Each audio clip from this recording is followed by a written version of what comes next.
चलिए देखिए, हमारा आज का टॉपिक है अल्टरनेटिंग करंट। पहली बात हमें यह पता होना चाहिए कि डायरेक्ट करंट और अल्टरनेटिंग करंट, इनमें डिफरेंस क्या होता है। सबसे पहली चीज तो हमें यह पता लगे कि डायरेक्ट करंट और अल्टरनेटिंग करंट, दरअसल इनमें डिफरेंस क्या है। In short, direct current small distance के लिए होता है, अल्टरनेटिंग करंट ना ना ना ना, ये कोई डिफरेंस नहीं है। ये आप क्या बता रहे हो। एक वायर है, मैं डिस्टेंस की बात ही नहीं कर रहा। एक वायर में करंट जा रहा है, एक वायर में करंट जा रहा है, मैं कैसे बताऊं कि ये डायरेक्ट करंट है कि अल्टरनेटिंग करंट। डिस्टेंस की बात तो तब आती है जब हम एक से दूसरी जगह कोई एनर्जी ट्रांसफर कर रहे हो। यहां तो डिस्टेंस की बात ही नहीं आ रही। मैं जस्ट यहां से वहां करंट फ्लो करवा रहा हूं। जस्ट एक वायर में करंट जा रहा है, कैसे पता लगाऊं मैं कि ये डायरेक्ट करंट था कि अल्टरनेटिंग करंट। तरीका सुनो। डायरेक्ट करंट जो होता है, डायरेक्ट करंट ये कंटिन्यूअसली एक ही डायरेक्शन में फ्लो करता है। डायरेक्ट करंट में एक ही मतलब है कि direction of current does not reverse itself repeatedly. Bar bar current की डायरेक्शन चेंज नहीं होगी, कभी इधर कभी उधर, ऐसा कोई चक्कर नहीं है। इट रिमेन्स द सेम, लगातार ये एक ही डायरेक्शन में करंट फ्लो करता रहेगा। ये होता है डायरेक्ट करंट। अल्टरनेटिंग करंट किसे बोला जाता है। एक वायर में जो करंट है, एक वायर में जो करंट है वो बार बार अपनी डायरेक्शन चेंज कर रहे हैं। कभी करंट आगे जा रहा है, कभी करंट पीछे आ रहा है, फिर करंट आगे जा रहा है, फिर करंट पीछे आ रहा है। इस तरह का जो करंट है अल्टरनेटिंग करंट इसे बोलते हैं। यानी कि direction of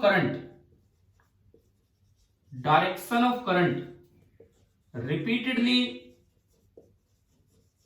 reverses its direction, या रिपीटेडली रिवर्सेस, बस बहुत इतना ही, रिवर्सेस इटसेल्फ। ठीक है ना। ये लगातार चेंज होती रहेगी और डीसी में चेंज नहीं होगी।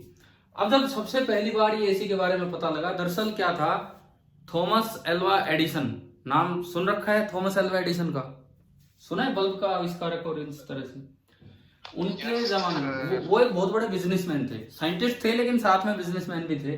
और उनके जमाने में डीसी चलता था, डीसी डायरेक्ट करंट। और एक्चुअली सरकार से बड़े कॉन्ट्रैक्ट ले रखे थे कि भाई इस मोहल्ले का, इस सिटी का, इस शहर का मैं पावर प्लांट बना रहा हूँ और लोगों को डीसी भेज रहे हैं। बहुत दूर तक डीसी ट्रांसफर नहीं हो पाता था। एक एडवांटेज है एसी की ये बहुत बड़ी कि एसी पहाड़ों में बनता है, वहां से यहाँ तक आ जाता है, डैम से बनता है, हमारे घर तक आ जाता है। डीसी इतनी दूर तक ट्रांसफर नहीं हो पाता, उसमें लॉस ज्यादा हो जाते हैं। ये हम पढ़ेंगे ट्रांसफॉर्मर के समय अभी। लेकिन थॉमस एल्वा एडिसन काफी कमा रहे थे उनसे। तभी एक नए साइंटिस्ट बन के उभरे थे उन दिनों, टेस्ला, जो हमने मैग्नेटिक फील्ड की यूनिट पढ़ी है ना, टेस्ला। और साथ में फेराडे ने डिस्कवरी की थी ईएमआई की, जिससे चीजें पता लगी। तो इन सब चीजों से एक नया करंट डेवलप हुआ, अल्टरनेटिंग करंट, जो लगातार आगे ना जाके बहुत जल्दी जल्दी अपनी डायरेक्शन को रिवर्स कर रहा था। मतलब 20-20 मिली सेकेंड में इधर हो गया उधर हो गया, ये बहुत फास्ट था एक। अब इन लोगों ने प्राइम मिनिस्टर को बुला लिया। देखो ये बड़े साइंटिस्ट थे, कोई बहुत बड़ी खोज होती है तो प्राइम मिनिस्टर अपने आप चल के आते थे। तो इन्होंने बुलाया और उन्होंने बोला कि सर एक नया करंट मिला है इस तरह से। तो जब प्राइम मिनिस्टर ने जब इनको समझा, तो प्राइम मिनिस्टर का सवाल ये था उनसे कि भाई ये जब आगे जा ही नहीं रहा, आगे जाता है जरा सा फिर पीछे आ जाता है, आगे जाता है फिर पीछे, तो बोले फिर हमारे घर कब पहुंचेगा। दरअसल ये प्राइम मिनिस्टर का जवाब था कि बोले फिर ये हमारे घर कब पहुंचेगा, अगर यूं तो ये जाएगा ही नहीं पावर हाउस से, इधर ही घूमता रहेगा। तो इसका जवाब ये है, लोकल ड्रिफ्टिंग होती है जिससे करंट आता है। यहां का इलेक्ट्रॉन वहां नहीं पहुंचाना होता। जिस वक्त यहां एनर्जी है उसी वक्त वहां वाले इलेक्ट्रॉन्स भी आगे पीछे हो रहे होंगे और इससे एनर्जी वहां पहुंच जाती है। लोकल ड्रिफ्टिंग वो ज्यादा जरूरी है, एनर्जी पहुंचानी है, ना कि यहाँ का इलेक्ट्रॉन वहां पहुंचाना है। और एनर्जी चली जाती है स्पीड ऑफ लाइट से। तो ये आपका था अल्टरनेटिंग करंट। तो इस पार्ट की शुरुआत होती है। आप बताओ डीसी और एसी में डिफरेंस क्या है, क्या ये समझ में आ गया कि नहीं। Yes sir. अब मैं आपको ग्राफ दे रहा हूं, आपको इनमें से कौन सा डीसी है कौन सा एसी है ये पहचानना है। मैं आपको ग्राफ दे रहा हूं, इनमें से कौन सा डीसी है कौन सा एसी है ये हमें पहचानना है। देखिए विद टाइम एक करंट है, विद टाइम एक दूसरा करंट है। ये एक करंट आपको दिखाया और ये एक करंट आपको दिखाया, बताइए कौन सा क्या है? Left right? लेफ्ट वाला क्या है? लेफ्ट वाला डीसी, राइट वाला ये क्या है? दोबारा बोलो, ये क्या है? गलत इतना मत बोलो, बार बार गलती नहीं करनी चाहिए। डीसी। क्या उसमें करंट की डायरेक्शन चेंज हो रही है या मैग्नीट्यूड चेंज हो रहा है? क्या करंट कभी भी नेगेटिव हुआ है? मैग्नीट्यूड। फिर मैग्नीट्यूड। अगर करंट कभी नेगेटिव होता, कभी पॉजिटिव होता, तो वो एसी होता। बस फर्क क्या है, इसमें मैग्नीट्यूड चेंज हो रहा है, इसमें मैग्नीट्यूड कांस्टेंट है। तो ये एक कांस्टेंट डीसी है और ये वाला जो होगा ये एक वेरिएबल डीसी। एसी अभी कोई नहीं है। समझ में आया कैसे बनाया हमने? इसमें क्या हो रहा है, बार बार मैग्नीट्यूड चेंज हो रहा है, कभी ज्यादा हो गया, कभी कम हो गया, कभी और कम हो गया, लेकिन डायरेक्शन वही है, एक ही डायरेक्शन में करंट जा रहा है। तो अब बताओ आगे से डीसी एसी को पहचान लेंगे आप ग्राफ से में भी? Yes sir. ठीक है, अब मैं एक प्रॉपर एसी बनाता हूं जो हमारे घरों में आता है सबस्टेशन से। सबस्टेशन होता है जिसे हम पावर हाउस बोल देते हैं अपने घर के आसपास। देखिए विद टाइम ये करंट इस तरह से, और इस वेवफॉर्म को बोलते हैं साइनोसॉइडल वेवफॉर्म। साइन का ग्राफ है, मैथ्स में आप +1 में पढ़ेंगे। ये जो ग्राफ होता है इसे बोलते हैं साइनोसॉइडल वेवफॉर्म। ये एक साइनोसॉइडल वेवफॉर्म है। अच्छा इसमें सुनो, एक साइकिल यहां कंप्लीट हो रही है, ये 0 से स्टार्ट हुई, यहां जितनी देर में एक साइकिल कंप्लीट होती है उसको बोलते हैं टाइम पीरियड। भारत में जो करंट आता है हमारे घरों में पावर हाउस से, उसका टाइम पीरियड होता है 20 मिली सेकेंड।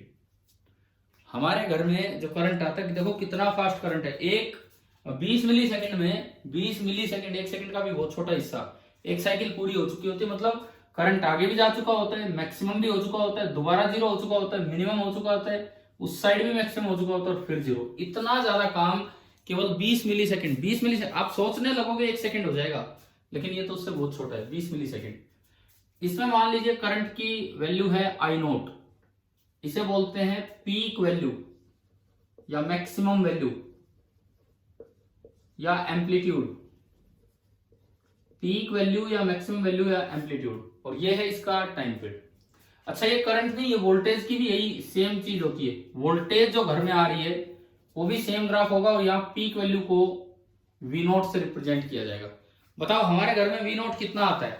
घर में कितने वोल्ट की सप्लाई आ रही है? V0 कितना आता है? 10,000। दोबारा बोलो, घर में V0 कितना आता है?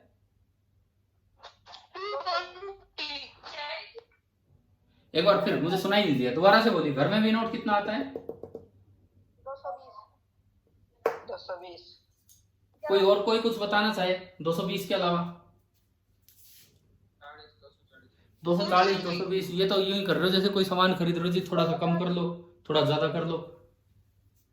सुनो अब मेरी बात सुनो, इसका मतलब अभी एसी की जानकारी नहीं है हमें। देखिए अब ध्यान से सुने, हम घर में सुनते हैं 220 वोल्ट, 220 वोल्ट, 220 वोल्ट, कोई कभी 230 हो जाता है, कभी 210 भी हो जाता है। ये कोई पीक वैल्यू नहीं होती इस एसी की। ये कौन सी वैल्यू, ये मैं अभी आज की क्लास में आपको समझा रहा हूं। सबसे पहली बात सुनिए, ये जो पीक वैल्यू V0 है, टाइम पीरियड जो भी है T है, यहां से टर्म डिफाइन होती है एंगुलर फ्रीक्वेंसी। 9th में पढ़ी है, omega is equal to 2π/T, पढ़ा है कि नहीं है बताओ? Yes sir. न्यू होता है 1/T, फ्रीक्वेंसी ओमेगा होती है 2π/T, ये टर्म्स आपने पढ़ी होंगी। तो ये जो करंट की इक्वेशन बनेगी या वोल्टेज की इक्वेशन बनेगी as a function of time, ये बनती है peak value V0 into sine of omega t. ये दरअसल एट एनी टाइम t कितना करंट आएगा यहां से पता लगेगा, कितनी वोल्टेज आएगी यहां से। देखो t की जगह 0 रखो, t की जगह 0 रखो, साइन 0 कितना होता है? साइन 0 कितना होता है? 0। तो साइन 0 ये 0 दिखा रहा है। अब देखिए मैं t की जगह रखता हूं, ये 1/4 साइकिल हुई, 1/4 साइकिल। भाई 0 से और मैक्सिमम वैल्यू पहुंचने में कितना टाइम लगेगा? अगर टाइम पीरियड t है, तो 0 से मैक्सिमम वैल्यू पहुंचने में कितना टाइम लगेगा? t/4, this is t/2, this is 3t/4 and this is 4t/4 यानी कि t। आया ना समझ में क्या डिस्ट्रीब्यूशन है, कैसे लिखा हमने? अब आप ये बताओ इस इक्वेशन में अगर मैं t की जगह t/4 रखूं तो वोल्टेज कितनी आनी चाहिए? पहले ग्राफ से देख लो, t की जगह t/4 रखें तो वोल्टेज कितनी आनी चाहिए? बोले t की जगह t/4 रखा तो वोल्टेज कितनी आनी चाहिए? V नोट रख के देखते हैं, voltage at t equal to t/4 रख के देखते हैं हम कि सही आ रही है कि नहीं इस इक्वेशन से। V note into sine of omega, omega की जगह में क्या लिख सकता हूं? ओमेगा की जगह 2π/t और इंटू स्मॉल t किस समय आप देख रहे हो? t/4 पे। t से t गया, ये देखो 2π/4 π/2, π/2 एंगल कितना डिग्री एंगल होता है? अगर पाई एंगल कहीं हो तो वो होता है 180 डिग्री, पता है ना हमें ये रेडियन में। तो π/2 एंगल डिग्री में कितना हो जाएगा? Sine 90 degree. साइन 90 डिग्री की वैल्यू कितनी होती है? 1। साइन 90 डिग्री इज 1 और 1 रखोगे तो बताओ वोल्टेज t/4 पे कितनी आ गई है? V not. आप बताएं क्या अब ये कुछ इक्वेशन कैसे लिखी गई है, कैसे वैल्यू दे रही है, इतना समझ में आया कि नहीं आया? ठीक है, 0 से पीक वैल्यू आने में कितना टाइम लगता है? t/4। 0 से दोबारा 0 वैल्यू आने में t/2। क्लियर है? ये आ गया ना समझ में ग्राफ से कैसे हमने ये देखा? चले भाई आगे बढ़े हम एसी में। Yes sir. हमारे घर में एसी आता है कि डीसी आता है? पावर हाउस से एसी। एसी अल्टरनेटिंग करंट आ रहा होता है। मैं फिर पूछता हूं उसकी पीक वैल्यू कितनी होती है? नहीं पता आपको? अब देखिए इधर, अब कुछ टर्मिनोलॉजी देखिए, एसी से रिलेटेड कुछ टर्म्स आप देखिए कि क्या है क्या नहीं है। एसी से रिलेटेड कुछ टर्म्स आप देखिए। मान लो जो टर्म्स करंट में डिफाइन होती है वही वोल्टेज में भी होती है, सेम है। सपोज कीजिए कि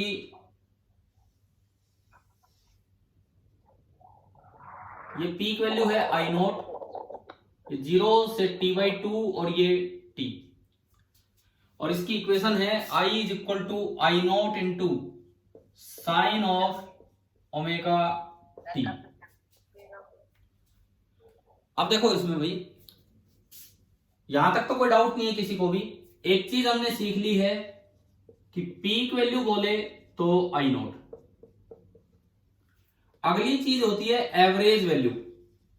इसका मतलब सुने, एवरेज वैल्यू का क्या मतलब है? इसे इस तरह से हम रिप्रेजेंट कर देते हैं, एवरेज आई। ये ब्रैकेट सिंबल होता है एवरेज का। This bracket is the symbol for average value, या आप इसे मीन वैल्यू भी बोल सकते हैं। मीन वैल्यू, पहली बात मीन वैल्यू का मतलब सुनो, ये वेरिएबल करंट है कि कांस्टेंट करंट है? बताओ, ये करंट वेरी कर रहा है कि कांस्टेंट है? वेरी कर रहा है। यहां 0 था, फिर बढ़ा, फिर और बढ़ा, फिर मैक्सिमम हुआ, फिर कम हुआ। मैंने यहां से अपनी गाड़ी निकाली सपोज कीजिए, या बाइक निकाली, मैं बाइक पे और यहां से केवल बस स्टैंड तक गया। शुरू में गाड़ी की स्पीड 0 ही होती है, घर से निकलती है जब गाड़ी स्टार्ट ही होगी, इनिशियल स्पीड है 0। बस स्टैंड पे जाकर रुका, वहां भी स्पीड है 0। मैं एक ही साइड चलता रहा, एक ही डायरेक्शन में, धीरे धीरे मेरी स्पीड बढ़ी होगी एंड लास्ट में जाके फिर दोबारा से कम हुई होगी। तो मेरी वेलोसिटी, मेरी स्पीड वेरिएबल है। लेकिन एवरेज स्पीड का क्या मतलब होता था बताएं? 9th क्लास में पढ़ा हमने। एवरेज स्पीड का क्या मतलब हुआ करता था? Total distance. ये तो फॉर्मूला बता दिया आपने, ये तो फॉर्मूला बता दिया। एवरेज स्पीड का मतलब होता था कि अगर इस सब वेरिएबल स्पीड की जगह मैं अगर एक कांस्टेंट स्पीड से चल पड़ूं, घर से निकलते ही और बस स्टैंड तक एक कांस्टेंट स्पीड से चलता रहूं, तो वो कांस्टेंट स्पीड भी अगर उतनी ही देर में मुझे बस स्टैंड पहुंचा रही है जितनी पिछली बार वेरिएबल स्पीड ने पहुंचाया था, तो वो कांस्टेंट स्पीड उसकी क्या हो जाएगी? Average value. उसका फॉर्मूला था total distance upon total time. समझ में आया? ठीक है। अब यहां देखो, जब करंट फ्लो करता है तो दरअसल चार्ज ट्रांसफर होता है। जब करंट फ्लो करता है, जब स्पीड होती है तो वहां डिस्टेंस निकालते हैं, करंट फ्लो करता है तो चार्ज ट्रांसफर होता है। लेकिन इसमें 0 से t तक तो एवरेज वैल्यू हो जानी है 0। 0 से t तक एवरेज वैल्यू 0 क्यों हो जानी है बताएं? 0 से t तक average value 0, 0 to t by t तक एवरेज वैल्यू 0 होगी, बिकॉज जितना करंट पॉजिटिव रहा उतना ही करंट क्या रहा है? नेगेटिव। नेगेटिव, तो वो तो कट जाएगा। यानी कि एसी में जब एवरेज डिफाइन करेंगे तो हम हाफ टाइम पे डिफाइन करेंगे, केवल हाफ पे, वो नॉन जीरो आएगा 0 से t बाई 2 तक। तो इसका मतलब क्या है कि एक ऐसा कांस्टेंट करंट जो इतनी देर में उतना ही चार्ज फ्लो करवा दे जितना कि इस वेरिएबल करंट ने फ्लो करवाया है, तो वो कांस्टेंट करंट क्या हो जाएगा? इसकी एवरेज वैल्यू। एक बार दोबारा सुन लो, अगर इसकी बजाय इतनी ही देर मैं एक कांस्टेंट करंट फ्लो करवा देता, कांस्टेंट करंट t बाई 2 तक, तो जितना चार्ज इसने फ्लो करवाया, अगर उतना ही चार्ज इसने फ्लो करवाया होता, तो ये जो कांस्टेंट करंट है ये क्या हो जाएगी? उसकी एवरेज वैल्यू। क्या एवरेज वैल्यू का मतलब आ गया समझ में क्या होता है? ठीक है, अब बात करते हैं फॉर्मूले की। मैथमेटिक्स हमें ये कहता है कि अगर y as a function of x हो, भाई हो सकता है कभी 9th 10th में कभी ये फॉर्मूला बताया हो एवरेज वैल्यू का, अगर y as a function of x हो और आपको एवरेज वैल्यू ऑफ y निकालनी है, तो integral y dx upon integral dx, ये फॉर्मूला होता है एवरेज वैल्यू का। कहां से कहां तक वो लिमिट लग जाएंगी बताओ? ये कभी आया है कि नहीं आया ये इस तरह का फॉर्मूला? ना सर। ठीक है, तो अब सुनो, अब ध्यान से समझो। यहाँ पे average value of I as a function of time आपको दिया है, I as a function of time आपको दिया है, तो एवरेज वैल्यू ऑफ आई का फॉर्मूला बनेगा integral I D T upon integral D T, और लिमिट 0 से t बाई 2 एंड ये भी लिमिट 0 से t बाई 2। ये हमारे लिए किसी एसी की एवरेज वैल्यू का फॉर्मूला होगा अगर पॉजिटिव पॉजिटिव साइकिल में निकालनी है तो। ठीक है, क्लियर है? जैसे किसी जगह मैं अप्लाई करता हूं, साइन वाइन में आप अप्लाई मत करो, वो सब 12th में करते रहेंगे। ये वाले इंटीग्रेशन, हमें लीनियर इंटीग्रेशन आता है, x की पावर n हो तो उसका इंटीग्रेशन क्या होता है बताओ एक बार? अगर x की पावर n हो उसका इंटीग्रेशन, हाँ, पावर एक बढ़ा देते हैं और फिर बड़ी हुई पावर से डिवाइड भी कर देते हैं। देखिए अब सुनो, मैं एवरेज वैल्यू एक केस में आपको निकाल के दिखाता हूं, किसी एक केस में। सपोज कीजिए एक ऐसा कांस्टेंट करंट है, ना कांस्टेंट नहीं है, वेरिएबल करंट है, लेकिन वो लीनियरली इंक्रीज कर रहे हैं। एक वेरिएबल करंट है और वो लीनियरली इंक्रीज कर रहे हैं। मान लो I बराबर m इंटू टी। ये m क्या है? y बराबर mx इक्वेशन पढ़ी है हमने कभी स्ट्रेट लाइन की? हाँ, तो ये m इसकी स्लोप है, I is equal to mt, ये इक्वेशन है। I is a function of time. मुझसे पूछा है कि 0 से लेके और कोई भी t1 टाइम है, 0 से लेके t1 टाइम में इस करंट की एवरेज वैल्यू बताओ। तो नीचे तो आया नहीं, ऊपर ये पॉजिटिव है तो नॉन जीरो वैल्यू आएगी। मुझे बताना है average value of I from 0 to t। क्या फॉर्मूला है? इधर देखो क्या फॉर्मूला है, इंटीग्रल आई डी टी 0 से लेके t1 तक निकालनी है, अपॉन इंटीग्रल डी टी 0 से लेके t1।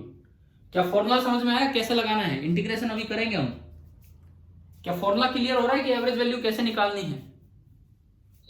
ठीक है, अब आई का एक्सप्रेशन इसमें पुट कीजिए। आई क्या दिया हुआ है? सम कांस्टेंट इनटू टी, सम m इंटू टी। m तो बाहर आ जाएगा, t की पावर 1 का इंटीग्रेशन क्या होगा बताओ? t square by 2। t square by 2, बिल्कुल सही, t स्क्वायर बाई 2 0 से t1 divided by integral dt t 0 से t1। मैंने लिमिट पुट की, मैं ऊपर लिखता हूं एवरेज आई m बाई 2 तो बाहर है, अंदर बचेगा t1 स्क्वायर माइनस 0 स्क्वायर यानी कि t1 स्क्वायर डिवाइडेड बाई, ये डिवाइड करोगे तो ओनली t1 से t1 कट गया, तो एवरेज वैल्यू आ गई मेरे पास, कितनी आई? m by 2 into t1। बताओ एवरेज वैल्यू निकालनी है यहां तक? ठीक है, अब एक चीज सुनो, क्या हमने कभी +1 में एवरेज का जिक्र ही नहीं किया? +1 बोल गया मैं, सॉरी, 9th में क्या एवरेज का जिक्र ही नहीं किया कि अगर कोई लीनियरली वेरी करे then average value is equal to initial plus final upon 2? बताया है कि नहीं बताया कभी भी? तो वो भी आप कर सकते थे, क्योंकि यहाँ i की पावर भी 1 है और t की पावर भी 1 है, तो इस केस में तो जरूरी नहीं कि आप इंटीग्रेशन से जाओ, एवरेज ऐसे भी निकाल सकते थे, ऐसे निकालते तो अब ये देखो average I is equal to 0 से T1, टी की जगह 0 रखा, करंट कितना आ रहा है, टी की जगह 0 रखने पे 0, टी की जगह T1 रखा, T1 तक था ये T1, टी की जगह T1 रखा तो करंट कितना आ रहा है MT1 डिवाइडेड बाई 2। क्या यही आंसर आया है कि नहीं आपका, M/2 T1। तो अभी बताओ क्या एवरेज वैल्यू आपको निकालनी आ गई, कैसे निकालना होता है किसी भी एक्सप्रेशन में ये फॉर्मूला लगाना है, ठीक है। दूसरी बात, एवरेज का मतलब क्या है कि उस वेरिएबल करंट की बजाय अगर मैं एक कांस्टेंट करंट भेजूं, उस वेरिएबल करंट की बजाय अगर मैं एक कांस्टेंट करंट भेजूं तो वो कांस्टेंट करंट भी उतनी देर में उतना ही चार्ज फ्लो करवा दे जितना कि वेरिएबल करंट ने करवाया था, तो ये होती है उसकी एवरेज वैल्यू। और एवरेज वैल्यू डिफाइन करते हो दोनों साइकिल नहीं लेनी चाहिए, पॉजिटिव और नेगेटिव हाफ साइकिल दोनों, क्योंकि नहीं तो कट के 0 हो जाएगी। चलो यहां तक आया समझ में। और अब एक रिजल्ट, यार मैंने मिटा दिया, पहले नहीं बोला आपने, दोबारा मैं क्वेश्चन पे नहीं जा रहा हूं, इधर सुनिए। कभी भी I as a function of time दिया हो, कोई भी I current as a function of time दिया हो और मुझे उसकी एवरेज वैल्यू निकालनी हो, तो आगे से एक पहली बात तो ये कि अगर आई डायरेक्टली प्रोपोर्शनल हो टी के, लीनियर रिलेशन हो, तो एवरेज वैल्यू आप डायरेक्ट निकाल सकते हो, आई की इनिशियल वैल्यू प्लस आई की फाइनल वैल्यू डिवाइडेड बाई 2। और नहीं तो ये हो ना हो, ये फॉर्मूला हमेशा वैलिड है। एवरेज वैल्यू ऑफ आई होगी integration of I with respect to time, I कुछ भी दिया हो, 2t 3t sin t cos t कुछ दिया हो, integration of I with respect to t divided by integration of t, जितनी दूर में करना है वो। शायद आ गया होगा ना समझ में एवरेज क्या बताया मैंने, ठीक है। अब एक रिजल्ट, वो ट्रू तो आप साइन का इंटीग्रेशन करना आता हो तो कर सकते हैं, नहीं तो 12th में करते रहेंगे। रिजल्ट ये है कि फॉर साइनोसॉइडल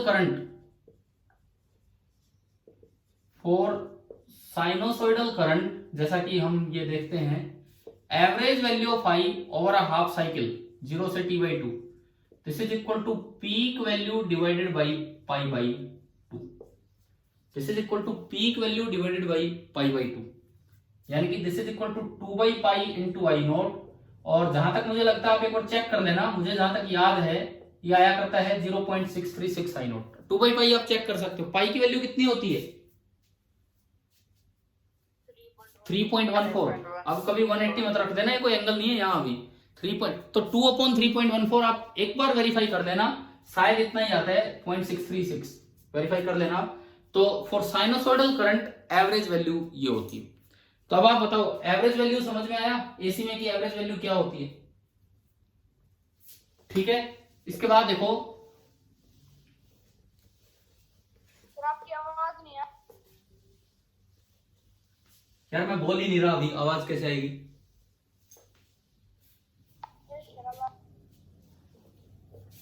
देखिए एक और इंपॉर्टेंट टर्म,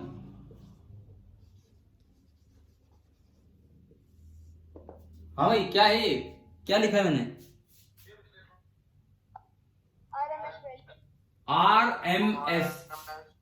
RMS का मतलब सुने, रूट मतलब स्क्वायर रूट, मीन मतलब average, square root mean square value.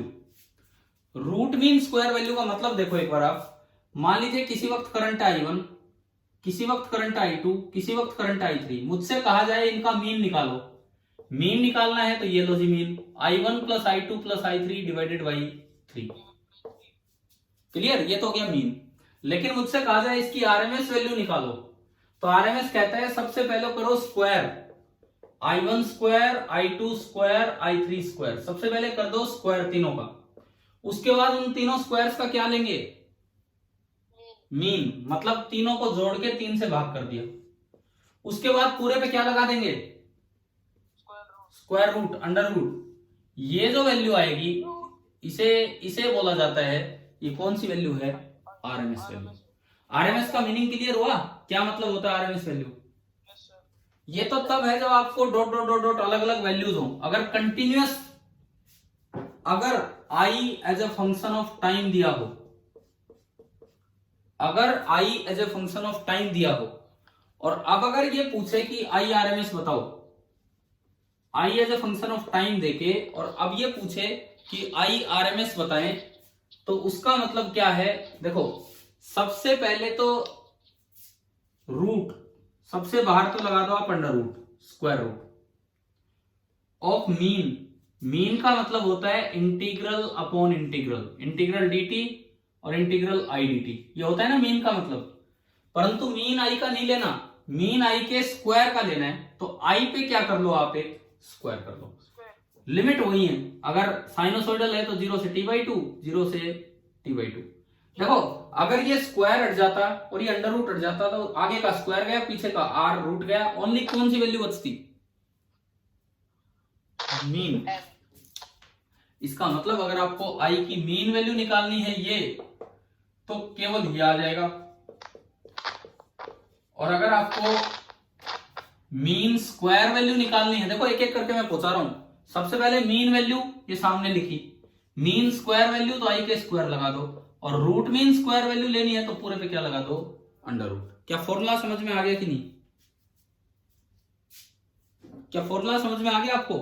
RMS का क्या फॉर्मूला है? जैसे अगर मैं वही क्वेश्चन रिपीट करूं, वही क्वेश्चन अभी क्या लिया था, I is equal to M T, और आपसे पूछा जाए 0 से t1 तक, पहले पूछा है एमएस वैल्यू बताओ, एमएस मतलब मीन स्क्वायर वैल्यू बताओ क्या होगी, तो क्या करना होगा? एमएस वैल्यू स्क्वायर करके मीन कर लें। तो कर कैसे लेंगे? ऐसे कर लेंगे। पहले ये देखो आप 0 से t1, 0 से t1, तरीका देखिए। आई का स्क्वायर, आई है m square T square dt 0 से t, और ये इंटीग्रल dt 0 से t। तो m स्क्वायर कांस्टेंट है, बाहर आया। t स्क्वायर का इंटीग्रेशन क्या होगा? ये t1 टाइम था, सॉरी 0 से t1, 0 से t1। t स्क्वायर का इंटीग्रेशन t क्यूब अपॉन 3, 0 से t1, और इसका इंटीग्रेशन इंटीग्रल dt t 0 से t1। ये देखो क्या बचा, m स्क्वायर बाई 3 तो ऊपर बचा, एक t1 आएगा और ऊपर t1 क्यूब आएगा, तो t1 से t1 कटेगा और ओनली कितना बचेगा, t1 स्क्वायर। बताओ क्या आरएमएस वैल्यू? रिपीट करना। देखो मीन स्क्वायर वैल्यू निकालनी है, मीन स्क्वायर वैल्यू आई जो भी दे रखा है उसका स्क्वायर करके इंटीग्रेशन कर दो और यही फॉर्मूला लगा दो। ठीक है, आई दिया था एम टी, तो मैंने एम स्क्वायर टी स्क्वायर कर दिया और यही फॉर्मूला लगा दिया, और आगे बस सिंप्लीफाई किया जैसे इंटीग्रेशन करते हैं वैसे। बताइए समझ में आ गया है कि नहीं? हाँ भाई, ये इंटीग्रेशन समझ में आया कि नहीं, कैसे किया है? नहीं, जिसने बोला रिपीट करना वो उनसे पूछ रहा हूं मैं, क्या रिपीट करूं क्या दोबारा इंटीग्रेशन? No sir. ठीक है, लेकिन ये तो एमएस वैल्यू आई, मुझसे अगर पूछी जाए आरएमएस वैल्यू तो उसका क्या आंसर होगा? आरएमएस वैल्यू, अगर मुझसे इसकी आरएमएस वैल्यू पूछी जाए, हाँ, तो ये आ जाएगा, यानी कि M t1 upon under root 3। अभी बताओ क्या आपको एवरेज वैल्यू और आरएमएस वैल्यू दोनों निकालनी आ गई? ओ हो चुका हो, तो अब मेरी बात सुनो, क्या आपको ये दोनों वैल्यू निकालनी आ गई, एवरेज वैल्यू और आरएमएस वैल्यू? ठीक है, अब बात आती कि आरएमएस वैल्यू का मतलब क्या है। जैसे एवरेज वैल्यू का मतलब है कि अगर मैं उतना करंट भेज दूं तो सेम चार्ज फ्लो कर जाएगा जितना कि वेरिएबल करंट की वजह से करता। अब बात आती है कि आरएमएस वैल्यू का क्या मतलब है, physical meaning of RMS value. इसका मतलब ये होता है कि अगर आपने एक वेरिएबल करंट भेजा है, अगर आपने कोई वेरिएबल करंट भेजा है, सबसे पहली बात हीट कितनी प्रोड्यूस होगी वो देखना है। एक वेरिएबल करंट आपने भेजा 0 से लेके मान लो मैं कहता हूं यहां तक 20 मिली सेकेंड तक भेज दिया, भाई यूं बताओ एवरेज वैल्यू तो 0 हो रही थी, आगे जाने पे नीचे आने पे क्या हीट प्रोड्यूस 0 हो जाएगी अगर करंट अपनी डायरेक्शन चेंज कर लेगा? मतलब वायर में करंट आगे गया तो वायर गर्म हुई, पीछे आया तो ठंडी हो जाती है वायर, या गर्म ही होती है? गर्म ही होगी। तो इसमें ऐसी कोई लिमिट नहीं है कि आधे में ही ये डिफाइन हो, तो आप पूरे में आराम से डिफाइन कर सकते हैं। अब आरएमएस वैल्यू का क्या मतलब है कि अगर आप पूरे 20 मिली सेकेंड तक एक कांस्टेंट करंट फ्लो करवा लेते, कैसा कांस्टेंट करंट कि जितनी हीट, चार्ज नहीं हीट उस वायर में इसने प्रोड्यूस की है उतनी ही हीट अगर ये प्रोड्यूस कर दे, ये कांस्टेंट करंट, तो इस कांस्टेंट वैल्यू को क्या बोला जाता है? उसकी आरएमएस वैल्यू। आरएमएस क्या समझ में आ गया है कि नहीं? ठीक है, क्लियर है। अब बात करते हैं हमारे घर में जो एसी आता है, साइनोसॉइडल एसी। भाई एक बात सुनो, अगर पेपर में केवल ये नाम आ रहा है ना, अल्टरनेटिंग करंट, और वो पूछ रहा है पीक वैल्यू, आरएमएस वैल्यू, या कुछ भी नहीं दिया है और कहीं ना कहीं कोई वैल्यू लेनी है, तो आप घर पे घर वाला करंट मानोगे, यानी कि हमें करंट कौन सा मानना होगा? आई नॉट साइन ओमेगा टी। ठीक है, जब तक कुछ ना दिया हो और अल्टरनेटिंग करंट लिखा हो तो आप अपनी तरफ से एज्यूम किया करो कि साइनोसॉइडल एसी फ्लो कर रहा है वहां पे। क्लियर है? अब देखिए I is equal to I naught sine omega t, ये इसकी इक्वेशन है।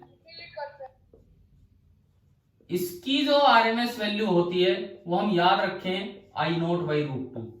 इसकी एवरेज वैल्यू मैंने अभी बताई थी, एवरेज वैल्यू कितनी होती है? आई नॉट के नीचे क्या एवरेज वैल्यू में?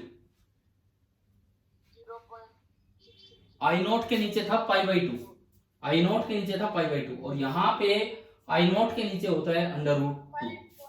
वहां आई नॉट के नीचे था पाई बाई टू और यहां पे आई नॉट के नीचे होता है अंडर रूट टू। अगर इसको पॉइंट्स में ले जाना हो तो तरीका सुनिए, this is 1 by root two times I not multiplying ऊपर नीचे बाई रूट टू, तो ये बन गया root two by two. Under root two कितना होता है?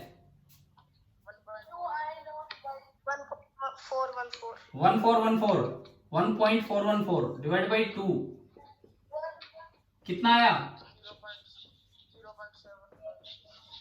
तो ये हमारे घर में जो एसी आता है, हमारे घर में जो एसी आता है उसकी आरएमएस वैल्यू ये होती है 0.707 आई नॉट। और अगर कभी किसी सवाल में जरूरत पड़ जाए और उसने नाम ले दिया बस अल्टरनेटिंग करंट, तो आप मान के चलो कि वो साइनोसॉइडल एसी फ्लो कर रहा है वहां पे, अगर इनकी जरूरत पड़े तो। चलिए अब ये बताओ, क्या ये टर्म्स क्लियर हुई? एवरेज वैल्यू, आरएमएस वैल्यू, ये सब। अब यही सेम चीजें होती है वोल्टेज में। अगर मैं घर में आने वाली अब वोल्टेज की बात करूं, अब देखना 220 वोल्ट क्या है, उसकी सच्चाई अब सामने आएगी। हमारे घर में जो वोल्टेज आती है अल्टरनेटिंग होती है, इस तरह की अल्टरनेटिंग वोल्टेज होती है। उसकी जो पीक वैल्यू होती है, पीक वैल्यू याद रखें, नियरली कितनी होती है? नियरली पीक वैल्यू कितनी लिखी है मैंने बोर्ड पे? 311 वोल्ट, नियरली 311 वोल्ट। इसकी जो आरएमएस वैल्यू होगी वोल्टेज की, इसकी जो आरएमएस वैल्यू होगी, क्या फॉर्मूला पढ़ा था अभी हमने पीक वैल्यू की टर्म्स में? कैसे निकालें? I upon pi by two, I upon under root two, 0.7 into 311 volt. तरीका देखो भाई, ये क्लास खत्म होने वाली है, आखिरी टाइम चल रहा है, आप ध्यान दीजिएगा। अभी तो आपकी थोड़ी देर बाद एक और शायद हिंदी की क्लास है, कोई मैंने मैसेज पढ़ा था 2 या 2:20 कब है, तो मैं फिर उसके बाद ले लूंगा एक क्लास। ठीक है, आप तैयार है ना अभी एक और क्लास के लिए? तो ये कितना हुआ? ये जब आप देखोगे ना, ये दिस इज नियरली 220 वोल्ट। तो हमारे घर में जो वोल्टेज आती है, हमारे घर में जो सप्लाई आती है, उसकी पीक वैल्यू नहीं होती 220 वोल्ट, उसकी कौन सी वैल्यू होती है? 220 वोल्ट कौन सी वैल्यू? RMS value. जो एसी वोल्ट मीटर होते हैं,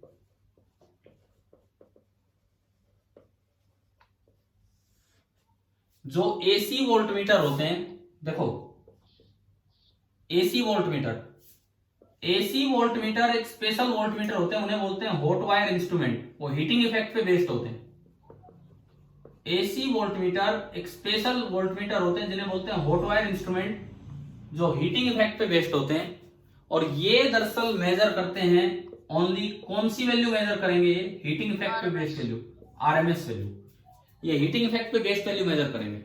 यानी कि हमारे घर में जो वोल्ट मीटर लगा होगा, अगर किसी के घर में एसी लगा हो, उसके साथ स्टेबलाइजर लगा हो, या कहीं भी स्टेबलाइजर लगा हो, तो रीडिंग दिखाता है कितनी है, तो उसमें आ रहा होगा 220, श्योर नहीं होता, उसके आसपास रहती है वैल्यू, उससे थोड़ी कम थोड़ी ज्यादा इस तरह से रहती है। तो अभी बताओ ये मेजरिंग डिवाइस क्या मेजर करता है? क्या ये समझ में आया?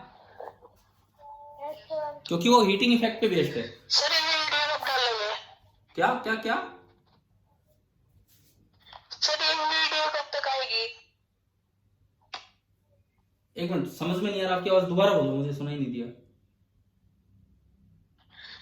सर वीडियो कब तक आएगी?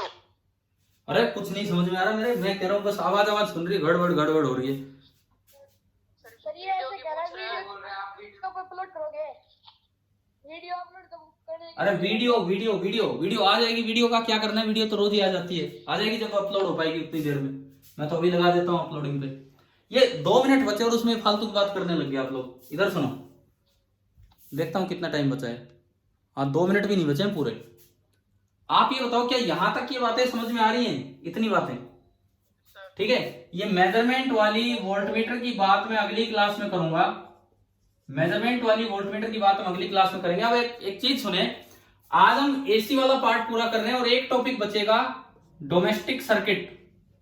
वो कल मॉर्निंग में, अगर आईसी सर क्लास नहीं लेंगे तो कल मॉर्निंग में मैं लूंगा डोमेस्टिक सर्किट की क्लास 7 बजे, उसके साथ ही पूरा हो जाएगा। लेकिन आज अभी 2-3 क्लास लगेंगी भी 40-40 मिनट की, वो टाइम देखना पड़ेगा। आप मुझे अभी बता दो, ये अगली क्लास हिंदी की है ना आपकी? कितने बजे है हिंदी की क्लास, हिंदी का लेक्चर?